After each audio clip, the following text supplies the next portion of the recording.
Hi, Teacher Glay here, and welcome to the 14th episode of Life at 27.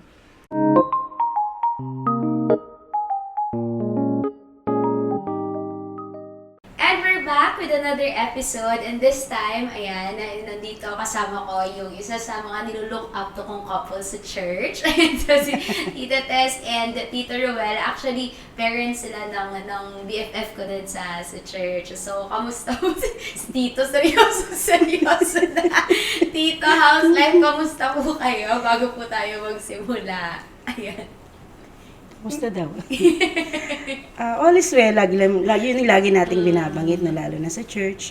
So, all is well at by the grace of God, syempre, yung nakakatayo pa rin, still standing, at by the grace of God, hanggang ngayon, no? Hanggang ngayon, nandito pa rin tayo sa...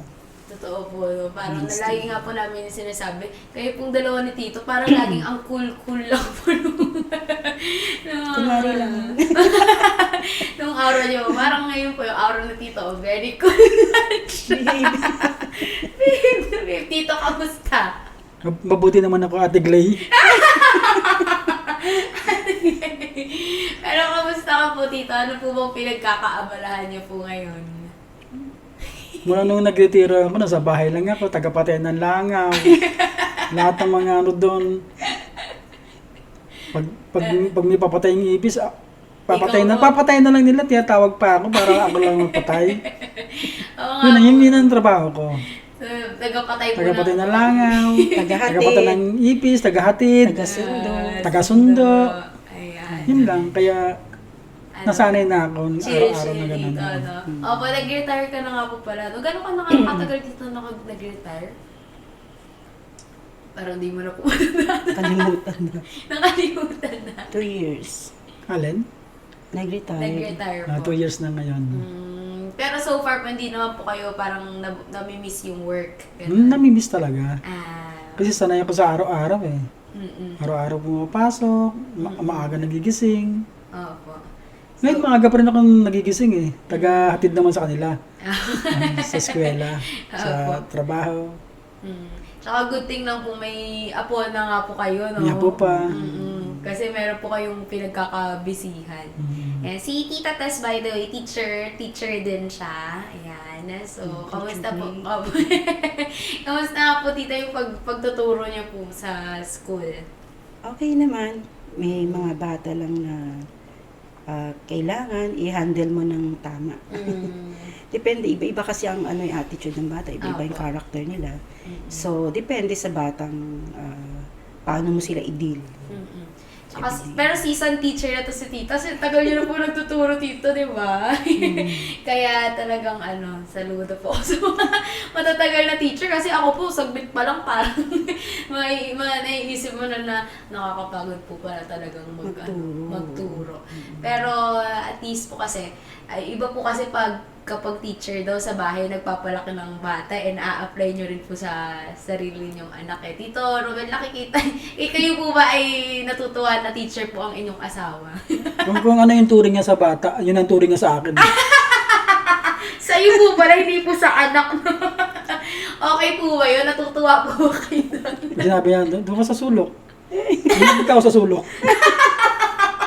Sumusunod naman po. Sumusunod naman ako. Sumusunod naman po. Gano'n na nga po kayo katagal nakasal? Di sure si Tito, umayos ka ng sagot, Tito. Almost 29 years in the service of the Filipino people. Yeah! 29 years. Kailan po ang anniversary niyo po ba? Ay, malapit na. Si Tito daw po parang iniisip. This coming pecha? July 29. This July na. So, magta-29 years na po kayo in marriage. Wow. So, ang tagal na rin po pala. Pero, Ibig sabihin, pag nag-29 years, sa July 29, 30 years na tayo. Hindi, magto-29 pa lang. Ano? Sorry. So, magta-29 years. Pero, ang tagal na rin po. Pero yung mag-girlfriend-boyfriend po kayo, saglit lang po ba? Or... Saglit lang. Wala saglit pang lang. 1 year, no? 1 year, parang 1 year. Okay. Mag-1 year. Mag-1 year. Pero, ang tagal nyo na rin po sa marriage. So, even up until now po ba, nakaka-discover pa rin po kayo ng mga bagong bagay sa isa't isa po? Kasi 29 years na po kayo together. Ako, sa kanya, kasi one time, dadalhin ko siya sa clinic during, pandemic. Nung dinala ko siya sa clinic, sabi ko sa kanya, iiwanan mo na kita, bibili lang ako ng water. Opo. Pagbalik ko, kasi malapit lang sa kalye yung clinic eh. Nung tatawid na ako, biglang may lumikong, kotse. Tapos, buti na lang yung kotse, tumigil din. Kaya lang, ang bilis kasi ng dating niya eh. Kahit nasabihin mo meron siyang sakit ng time na yun. Oo, napatakbo siya.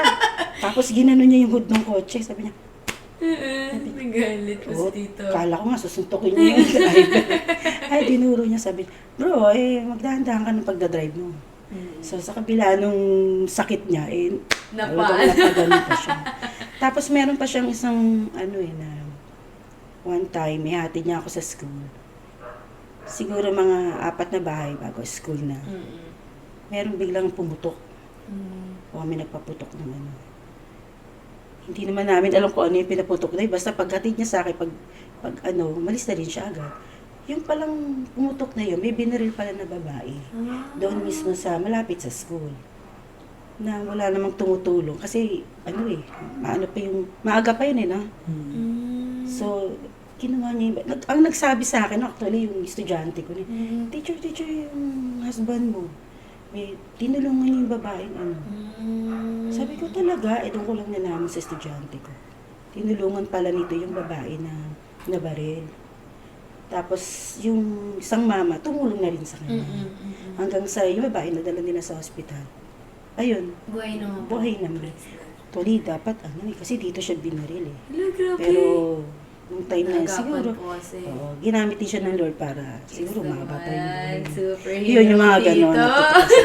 alam mo, minsan yung sa 29 years na pagsasama namin, ngayon niya lang nalaman na matapang pala ako. Kasi alam niyo, matapang ako sa mga tagapatay kasi ako ng daga eh. Matapang yung asawa ko, ang daming daga na napapatay. So ngayon po sa totoong buhay, matapang po pala matapang talaga ako. Kailan niya lang nalaman. Siya ang aming tagapagtanggol sa mga lumilipad. Na ipis. Halimbawa, may dumating na ipis, papatay na lang nila. Hanggang nasa harapan nila. Tinatawag pa ako nang galing pa ako sa taas. Diba? Ang gagawin ko, bababa ako. Napatay ko yung ipis. Sa inis ko sa kanila, ibinabato ko sa kanila yung ipis. Itambuhan sila ngayon. Kaya pag nakakita sana ng ipis, hindi na nila ako tinatawag eh. Kasi alam nila, ibabato ko sa kanila eh. At least dito tumapang sila ngayon. Oo. Hindi lang ako yung matapang. Tumapang na rin sila. Tinuro ko sila maging matapang. Tama. Tito, may nadidiscover ka pa po kay tita. Bukod sa maganda. Yes! Lumalayo nga ako, makapahinilab ako eh. Bukod sa maganda.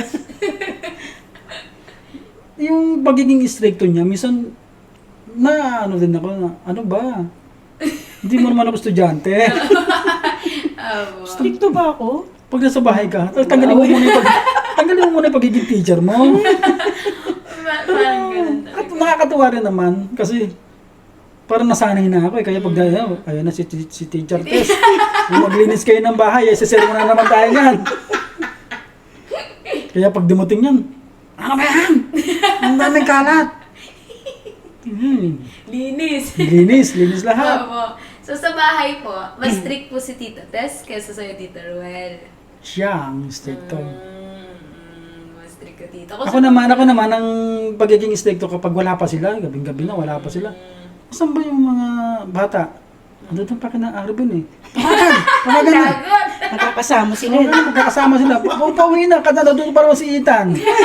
Kasama. Kasama po natatrain na yung Sama apo ni niyo. Glade, ni Arvin. Sama ni Glade, tsaka ni Arvin. Kasama Pauwi na. natatrain gumala yung apo no. Opo, uwi na kami. Alas 10 yun ha. Alas 10 ng gabi. Uwi alas 12. Akala mo po ang layo po nung pinanggalingan po no. Lapit lang naman. Pero natatawa po kasi ako nga po 3 taon parang po ako nagtuturo. Pero minsan din po sinabi na po sa kanya ni Arvin. Sabi niya, Uy, hindi mo ako estudyante Hindi mo ako estudyante. Nadadala po pala talaga. Kasi nadadala mo sa bahay. Opo, na parang, oo nga, hindi nga pala estudyante. Pero tito, buti naka-cope up ka po sa pag ganon. Ano po nagiging, paano niyo po siya dinidil? Yung kunyari, parang nagiging teacher si Tita Tess, sinasabi niya po ba? Or sumusunod ka na lang po? Sumusunod na lang. Natatawa si Sunod na lang. Kasi pag hindi ka sumunod Ano? Minus sa grades. Parang baliktad. Baliktad daw. Baliktad. Si Tito po ay ano din, strict din po ba siya tita for you? Ganun. Hindi na. Hindi naman. Paano po bang asawa si Tito Roel? Sa bahay namin, Mm-mm. lalo pag kumakain kami, siya yung ano namin parang tawag dito, parang clown. Oo nga. Kengkoy kasi yan So sabi nga ni isang kapatiran, hindi Ate Tess, ang saya-saya yun sa bahay. Mm-mm. Sabi ko, oo, talagang tawa kami ng tawa. Mm-mm. May time, hindi naman laging tawa ng tawa, pero kadalasan, kasi maano siya medyo. Ma-joke ka po. Yun nga lang, kawawa ako kasi uuna sila kakain. Sabi niya, diyan ka lang muna ha, kami na muna kakain. Bantay mo muna si Ethan. Pagkatapos noon ako nakakain. Diretso na, hugas plato yun. Kasi huli na wala na Takbuhan na lahat sa taas. Takbuhan na lahat. Ako hugas plato. Lugi, Tito, no? Clown na Lugi, nga. Tagapag-alaga na nga. Tagapag-alaga. Hawakan mo muna si Ethan ha, kakain lang kami. Siyempre, pagkatapos yun, ako na. Trap po pala yun, no? Trap. It's a trap. So, sa tagal niyo pong magkasama po, 29 years. Ano po kaya sa tingin niyo yung parang pinaka-greatest challenge na na-encounter niyo po as couple? I think yung pandemic time. Yung ngayon nagkasakit siya. Kasi makikita mo lahat ng signs. Masasabi mo na no? Na COVID. Hanggang sa siguro, yun yung dumating na time na tawag dito, parang medyo nagpa-fluctuate na yung may time minsan. Oxygen po. Ay, yung faith Hindi, po, yung faith. yung faith. Mm-mm, Kasi mm-mm. parang nag-ano ka na rin. Kumbaga parang Nag-work pa po si Tito. nag-work siya no. Almost 2 months nga siyang hindi nakapagtrabaho. Kasi hindi nga namin dinideclare. Kasi nung time na yun, pag nag-declare ka na may fever sa loob ng bahay niyo. Sobrang higpit po. Yung barangay, tatayuan ka ng tent ng barangay, di ba, malapit sa gate. Ayun, so, na kami, tahimik lang kami. Pero nung time na yun nga, dumating sa time na siya parang Kinakabahan na ako kasi na siya. marami nang namamatay. Marami na nababalitaan na gano'n. No. Pero still, Marami ang na Lord, nagtutulog. kasi kahit tayo minsan nagpa-fluctuate yung faith natin. Pero ang Lord, pinapaalala niya yung mga promises niya Yeah. na kaya natin. Diba? I will never leave you, nor forsake you. At yung continuous declaring na we are healed. Darling, we are healed. You are healed by the stripes of Jesus. Ayan, so, yun, lagi kami nagdi-declare ng gano'n. Sinarutan gano'n din. Actually, dalawa sila nun, si nanay, tsaka siya Yeah, Nung nga time po na yun. yun. Pero, ang Lord kasi is, tapat siya. At alam natin na hindi natin kayang limitahan yung pwedeng magawa ng Panginoon sa atin. Alam namin na healed na siya. Kaya may time minsan kapag tawag dito sa gabi, minsan, taling, ano ba ito nangyayari sa akin? Nahihirapan po Nahihirapan si siya Tito huminga. noon. Pero sabi ko, hindi, kaya mo yan, laban tayo. Yung time na yun. Natakot ka din nun, Tito. Ano po Takot bang din ako. naramdaman niyo po nun? Kasi lahat ng sign ng COVID, naranasan ko eh. Nahihirapan ka pong Hirap na, yung dumudumi ka, pagbaba mo ng hangganan, pagod ka na. Tapos para pa yung hinga mo, kapraso na lang. Opo. Kapraso na lang yung hinihinga ko. Tapos, yung parang talagang self-medication na lang kami, doon na lang talaga sa bahay. Napapansin na nga ng kapitbahay namin, bakit Hindi siya napasok. hindi nila ako nakikita sa labas. Kasi yung motor ko nasa labas lagi yun eh. Opo. Nakikita nila parang hindi naman pinapaandar. Na kinakabahan na ako kasi Kapraso na lang yung hinihinga ko eh. Natatakot na ako. Na-overcome niyo po talaga sa biyaya po ng Sa Lord, biyaya no? ng Lord. Gumaling yun. Gumaling ako. Mm. Sabi ng kumpanya, sabi ko, ma'am, well, magpa-check up ka. Mm-mm. Nagpa-check up ako. Nung nagpa-check up ako, positive. Negative. Negative. Oo. Sabi, bakit COVID ka? Siguro nung gumaling na ako nun eh. Gumaling Magaling ako. ka na. Magaling na. Oo, gumaling na ako. Tsaka hindi lang yun nung time ng pandemic, no? Siyempre, di ba, parang nag-declare na ECQ. Opo. So, stop ang work lahat, Kaya no? nga po eh. Wala siyang work, wala akong work, wala ring work si Camille. Noong time na yun, nag-start pa lang si Camille ng work noon. So, ang Diyos, ang Panginoon talaga di nagpabaya eh. Mm-mm. Kasi yung provision niya, hindi lang enough eh. More than. Oo, more than. So, isipin mo, 2 weeks magde-declare ng ECQ, is another 2 weeks na naman. Eh, paano masusustain yung talagang, Kaya nga po, di ba, tita. wala kang work. Pero nung time na yun, di ba kayo din, di ba, blessed din Opo. kayo nung time na yun. So, blessed kami nung time na yun, sobra-sobra pa talaga lahat ng Mm-mm. provision ng Lord. Totoo po yun. Parang magugulat ka na lang eh. Doon mo makikita na hindi talaga sa sarili nating kakayanan, no? Totoo. Talagang dahil po sa biyaya Biyaya din po ng talaga Panginoon. ng Lord. Kahit po sa marriage niya, tita, meron po bang time na parang nag-away kayo ng sobra na parang to the point na maghihiwalay na kayo? Tapos nakita niyo po yung grace ng Lord yung kumilos para maayos. Actually, parang parang wala. Oo Parang nga wala po pa, eh. no? Parang di po kayo Meron wala yung sabi na nag-away tayo, binuhat mo isa-isa yung mga bata. Ilipat mo sa kabilang kwarto. Dingding lang ang pagitan. Tapos, nung gabi, ginapang kita. Kinuha ko yung bata isa-isa, binalik kita sa kwarto natin. Tapos Ay, uling-uling siya. Uling-uling niya ako binuhat, muntik pa kami mahulog. Doon siya tumawa nung binuhat ko siya. Binabalik ko sa kwarto. Totoo po yun. Nag-away lang kami ha. Tapos sa kwarto lang po yung pagitan. Kwarto, dingding lang ang pagitan. Lumayas. Sa kabilang kwarto punta, dala-dala yung dalawang bata. Akala niya, mautakan niya ako. Kinuha ko nga isa-isa. Yung bata, ibinalik ko doon sa Tapos kwarto di mo namin. binuhat yun. Tapos siyang uling-uling Parang wala binuhat. naman eh, no? Tawa ng tawa. Bati na kami. Paano nga po, hindi po kayo masyado nag-aaway? Nag-aaway din kasi hindi naman kami perfect, no? Mm-mm. Nag-aaway, nagtatalo din kami. Kaya lang kasi yung minsan pagtatalo namin, nagtalo kami ngayon. Nakakalimutan namin na nagtalo kami. Kaya pag tinanong niya, Daling, nasaan yung medyas ko? Eh, nandoon, tingnan mo, nandoon. Nasasagot ko siya. Di ba, like dun sa ibang mag-asawa Opo, na agos, wala talaga. isang linggo, Mm. aabot pa ng month na talagang hindi sila nakikibuhat. Kami, pag-aaway namin, nakakalimutan pa namin na nag-aaway kami. talaga. Kasi parang hindi... Magpatawa lang ako ng konti, tawan-tawa na siya. Kahit wala kakwenta-kwenta yung...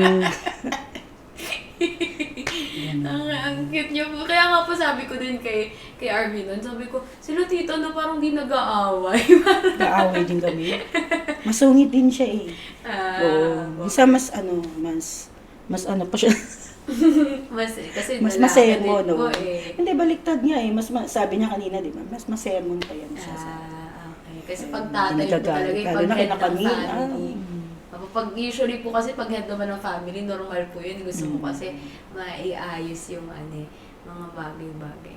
So, paano niyo po parang napipili na magstay doon sa relationship? Kasi parang, minsan nga po, di ba, katulad doon, minsan kapag pinag-aawayan din yung pera, dami pong issue sa marriage eh, di ba? Kaya nga po, Pera. pinapasa nila ngayon yung divorce kasi nga nakikita nila na para may way out doon sa marriage. Pero kayo po, how do you choose to stay po doon sa marriage mismo na meron po kayo? Kami naman kasi nung bago ikasal, pinag-usapan namin na ayaw namin pagtalunan ng pera.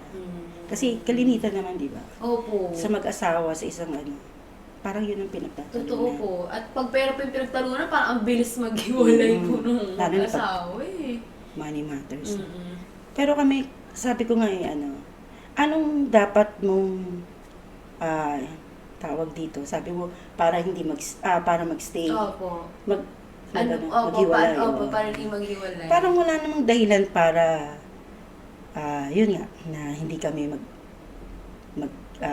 tawag dito, Hiwalay. maghiwalay. Parang wala namang dahilan na malalim. Mm-mm. Kasi kung dumating siguro sa point na gano'n, sabi ko sa kanya, pwede namang, siguro, wag lang lalayo. Mm-mm. Punta siya sa bahay ng kapatid niyo. Kasi hindi maganda yun eh. Okay. Siguro pag-usapan niyo, siguro kung halimbawa, medyo mataas pa parehas yung ano niyo, tahimik mo na kayo parehas. Mm. And then sa kanya pag-usapan, kung ano yung mga ayaw niya, Mm-mm. ayaw ko, o yung gusto na dapat mangyari. Basta sa bahay lang. Lagi Pwede namang...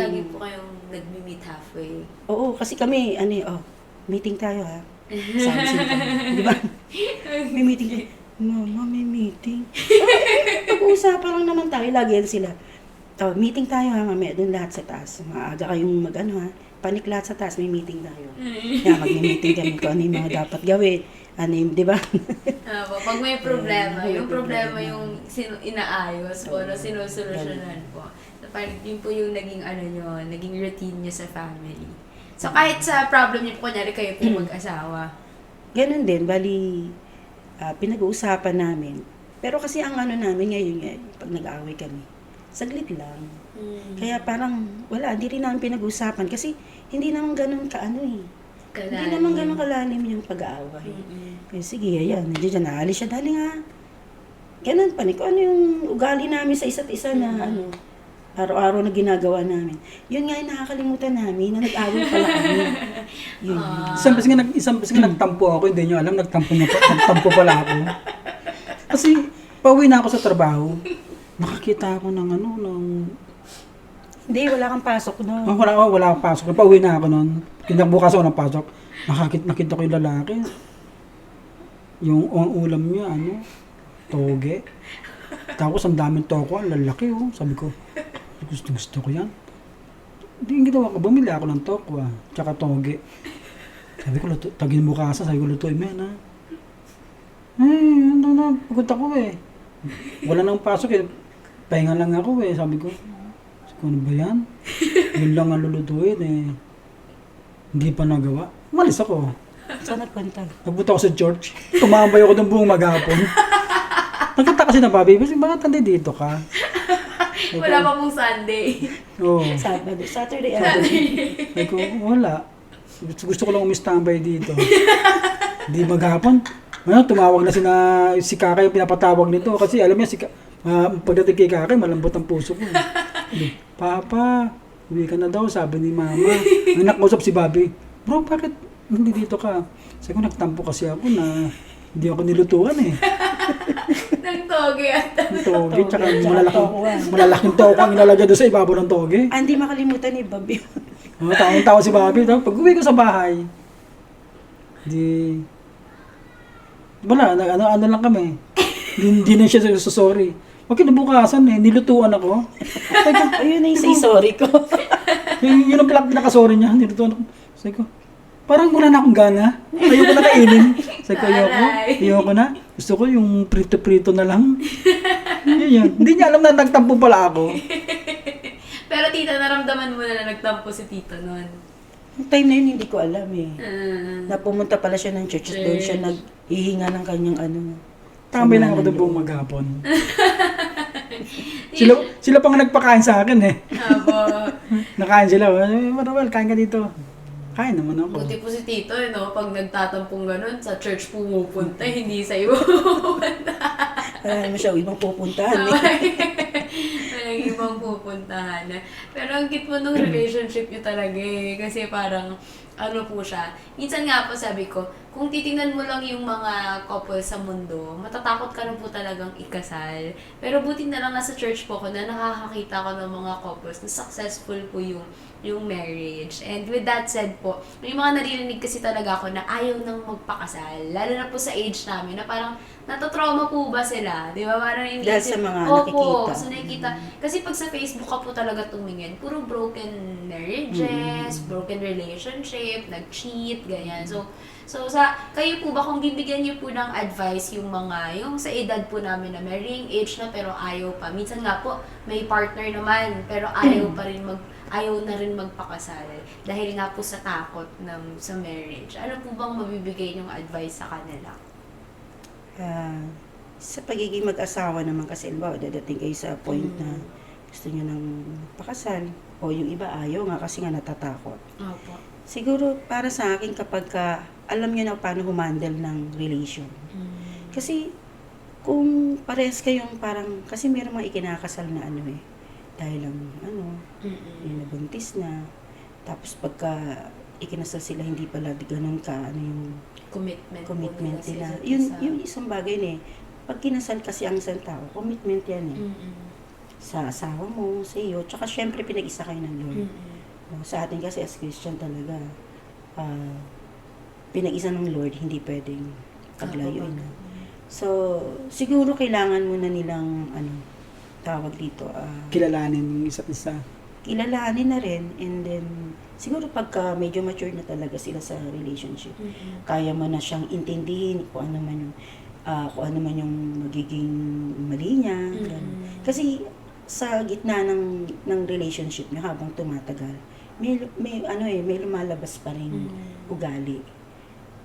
Yun yung mga sinasabi ko sa mga bata, kina Camille, kina Rutan, na pag mag-asawa na, may lalabas pa rin na ugali, na hindi naman nila talaga ugali nung nasa parent pa sila.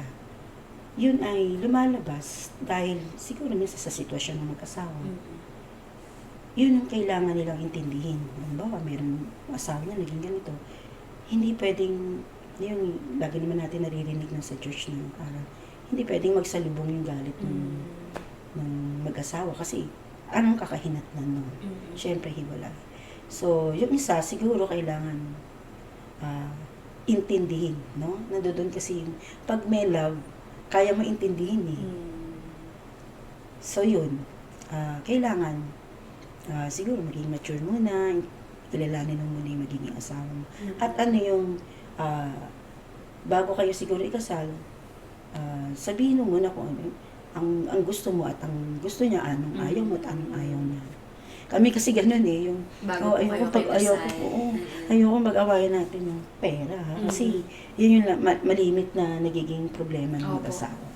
Yun, yung mga ganun. So, parang ini-encourage niyo pa rin naman po yung mga kabataan na ikasal. Kasi may blessing din naman po yun sa marriage. Actually, hindi naman para i-promote na yung mga kabataan na makasal sila o pumasok sila sa ganung Kasi Kundi, commitment talaga. Kung yun nga, kung nadoon na sila sa maturity na sila ay kaya nilang i-handle bilang mag-asawa, yung relationship, yung yung kalimitan na alam mo yun, nagiging challenge ng mag-asawa. Ayun, kung ready na silang intindihin yun at kaya nila talagang intindihin kung ano yung sino yung mapapangasawa nila, yun. Pero para i-encourage sila na, asawa na kayo. Apo. Hindi siguro. Importanteng ready po yung parehas. Kasi commitment na panghabang buhay. Opo. Ikaw, Tito, baka meron kang i-advise sa mga kabataan about marriage. Alam mo kasi noon, yung panahon namin, pagka ganyan na, tinutulak mo na silang mag-asawa. Mag-asawa na kayo. Oo Kasi, nga po dati. Kaya sa mga maraming nakakaalam na magsyota kayong dalawa. Tagal na kayo. Tagal nyo na. Burong-buro na kami. Mag-asawa na kayo. Pero ngayon sabihin mo sa kanila yon. Yung mga kabataan ngayon, sabihin mo, bakit hindi pa kayo magpakasal? Ay, yun baka mamaya pagkasal na kami dyan, lumabas yung tunay na ugali niyan. Paano namin mabalik yung yung nakaraan. Kaya siguro it's up to them na huwag lang tayo makialam sa kanila. Sila na magdesisyon. Sila na magbubusa sa sarili nila. Basta tayo nakabang lang tayo sa kanila.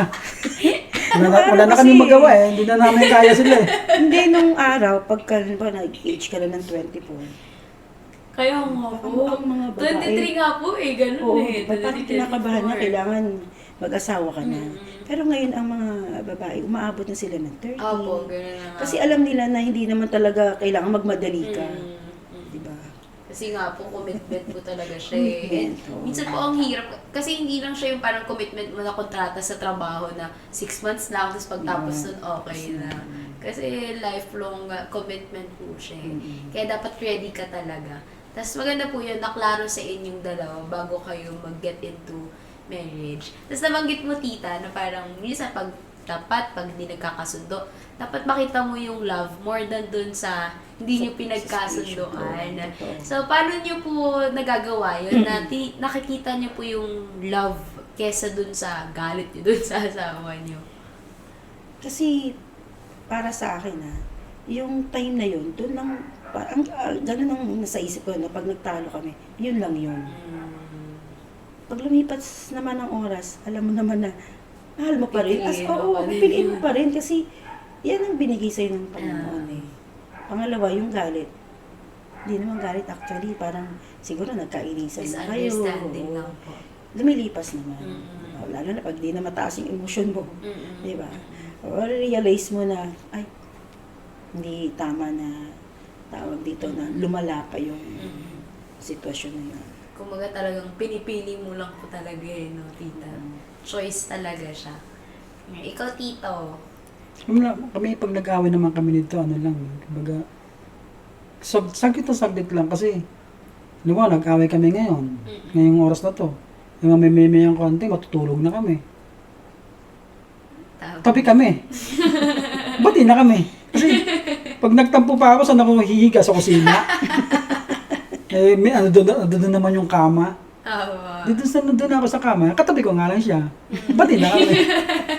Wala no choice. No choice. Tapos pag-isip ko, okay na po kayo. Hindi, doon pala sa paghiga, tawanan na kami dalawa. Kasi pag sinabi ko sa kanya, magtatampo sana ako eh. Doon sana ako hihiga sa tabi ng aso eh. Ang cute naman. So, minsan pwede na po kayo nagsasabi ng word na sorry po ba? Ganun. Wala na sorry. Walang sorry, pero siguro nararamdaman naman niya na hindi naman talaga totoong galit yun. Siguro nung time lang na yun, kung ano lang ba, meron ng mga kalat-kalat na hindi na, yun lang yun. Pero yung sabihin mong mas malalim na inis at galit na doon, hindi. Parang siguro, paano ba yun, yung say sorry namin, siguro mararamdaman naman. Actions, ganyan. Masasabi niyo po bang mas mahal niyo po yung isa't isa ngayon, no? Kesa dati or baliktad po? Hindi mo pwedeng sabihin na iba yung noon, iba yung ngayon. Siguro the same pa rin, no? Wala naman pinagbago. Yun natin pa rin. Lalo na malalaki na yung mga bata. Pagdating ng araw, iiwanan na kami yung dalawa. Puro babae po din po yung mga anak niya po, no? Kaya talagang mag-aasawa, kukunin ng asawa. So parang masasabi niyo po na all through the years, ng 29 years, hindi nagbago yung pagmamahal niyo po sa isa't isa from the very beginning. Sagutin mo yan. Hindi po ba nagbago yung pagmamahal niyo sa isa't isa from the start po ng relationship? Kasi 29 years na po eh. Hindi po ba nabawasan yung pagmamahal niyo sa isa't isa? Hindi naman. Kasi, naranasan ko yung malasakit sa akin, may sakit ako. May sakit lang ba? Hindi ko makalimutan. Talagang, niya ako, yung inalagaan niya ako. Kasi natatakot din siya mawala ako eh. Yeah! Pogi ko kasi eh. Paano yung ngiting pogi, tita? Paano? Ikaw, tita? Hindi din. Hindi rin. So, parang po talaga, road to forever. Rapture. Rapture lang ang So, ano pong masasabi niyo talaga yung secret to a long-lasting commitment or marriage? Secret? Meron po ba? Sinabi namin, hindi na secret. Ang sikreto siguro, lagi naman natin sinasabi na pag as a Christian, yung hayaan natin si Jesus, yung maging sentro ng relationship. So, unang-una yon relationship. Pag nagkaanak na kayo, siyempre yung family na. So, yun, siguro yun yung pinakasikreto.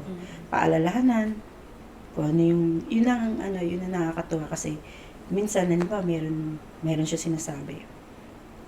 Iaano ko na yun, ibablock ko na.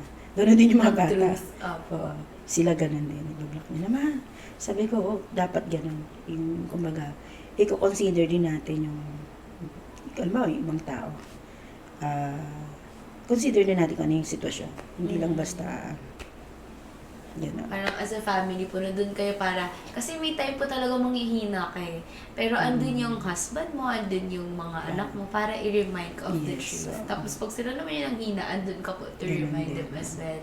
So yun po yung family talaga yun, no? When you are grounded and rooted dun sa love, sa truth that comes from God, yun po yung nagpapatibay ng relasyon. Actually talaga yun yung sinasabi ko, hindi naman kami perfect. Mm. No? Ang Lord lang yun talaga siguro, kahit na sigawan dito, sigaw dyan, away dito. Mm-mm. Pero kapag ka nakakabit ka sa Panginoon, Mm-mm. kahit na anong minsan tampuhan nyo, alam mo na ang Lord pa rin talaga yung mag-iisa sa inyo. Sina Camille nga, di mo naalala ko na sina Camille. Pag nagtatalo din sila nag-aaway. Saglit lang din. Mm-mm. Kasi siguro, yun din yung nakikita nila na Opo, aral sa nakita amin. sa inyo. Nakita mo naman kung gaano kasi dalawa, talo yan sila. Pero maya-maya sila pa rin kakasama. Siguro ganun. na po. Ang kasi doon is yung, siguro nga, pare-pares na ang Lord talaga yung naghahawak sa amin. Foundation. Foundation. Po, no? Kasi yes. ganun po na tayo, meron talaga tayong weaknesses, may limitations tayo. Kasi tao po tayo, nagagalit tayo, may emosyon tayo, may doubts tayo. Pero yung mga pagkukulang natin sa isa't isa, ang Lord ang nag-fill in nun. Para yun yung magiging talaga, ang Lord ang dahilan para mag-last yung relationship. Ikaw, Tito, what's the secret in a long-lasting marriage? Yung namin, siyempre yung pagiging Kristiyano namin, kasama na daw doon. Kasi pag hindi ka Christian, talagang maliligaw ka ng landas, lalo na pag yung, di ba, nagtalo kayo, nagbangayan kayong dalawa. Pero sa amin dalawa, yung bangayan namin, saglit na saglit lang. Ang inaano ko lang yung mga bata, minsan, pag alanganin silang sumagot, nagagalit ako. Kasi pag ayoko yung babalang ang sagot nila, doon ko sila pinapagalitan. Kaya yung mga bata, na sila na, kayo sinasabihan nga nito, kayo ayusin niyo yung mga sagot niyo ha. Kasi yung papa niyo, nagagalit pagka ganyan. Takot naman sila, nasunod naman sila sa akin, yan. Kaya sabi ko, kung ayaw niyong mag-aaway tayo, huwag kayong sasagot-sagot sa mga magulang niyo. Kasi hindi maganda. Opo. Lalo na, daddy niyo pogi. Pag nagalit siya, pumapangit. Pero parang ganun po na pares po kayo na talagang kay Lord po talaga. Kasi pag alam mo po kasing pinatawad ka na ni Lord, mas madali ka rin makakapagpatawad po sa partner mo or sa family mo Unlike parang kasing kapag hindi mo alam na biyaya lang din ng Lord, kaya ka nandito, prideful ka At pag nauna po yung pride sa relationship, dun po nagiging broken yung relationship. Kasi iniisip mo, ikaw nga ganito, di ba? Ganun po. Pero pag lagi mong alam na ikaw mismo, dahil lang din sa grace ng Lord, kaya ka nandyan.